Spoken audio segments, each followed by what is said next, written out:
అమ్మవారి ఉపాసన ద్వారా సాధించలేనిది లేదు. ఒక్కటి గుర్తుపెట్టుకుంటే చాలు.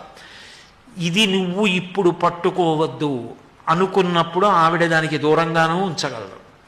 ఇది ఇప్పుడు నీకు అవసరం అనుకుంటే అది ఇవ్వనూగలదు. ఆమె ఇచ్చిన అనుగ్రహం, ఇవ్వకపోయినా అనుగ్రహం, అందులో ఏదో ఉంటుంది, లేకుండా మాత్రం ఉండదు.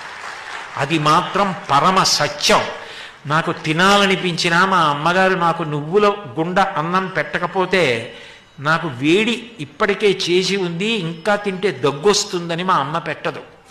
మా అమ్మ పెట్టకపోవడంలో నా క్షేమం ఉంది. మా అమ్మ పెట్టినా నా క్షేమం ఉంది. పెట్టినా పెట్టకపోయినా ఆమె పాదాలు వదలకపోవడంలో భక్తి సంస్కారములు ఉన్నాయి. అటువంటి తల్లి కొలువైనటువంటి విజయవాడ పట్టణానికి లోటెక్కడుంది? అటువంటి పట్టణానికి వచ్చి మారువడ్డన అంటారు. ఒక్కసారి చెప్పి వెళ్ళిపోయాం అనుకోండి. ఇప్పుడు తల్లి వంకాయ కూర వండి పిల్లాడికి పెట్టింది అనుకోండి, వాడు తినేసి లేచిపోతున్నాడు అనుకోండి, ఎరా ఒక్క మాటే తిన్నావు, కూర బాగులేదా కొట్టుకుపోతుంది. అమ్మ ఇంకోసారి వంకాయ కూర బాగుందమ్మా కూర అని కలుపుకు తిన్నాడు అనుకోండి, అమ్మకి లేకుండా తినేసినా అమ్మ ఆనందపడిపోతుంది. మారు వడ్డనకే అమ్మ ప్రీతి చెందుతుంది. శ్రీచక్రం టీవీ.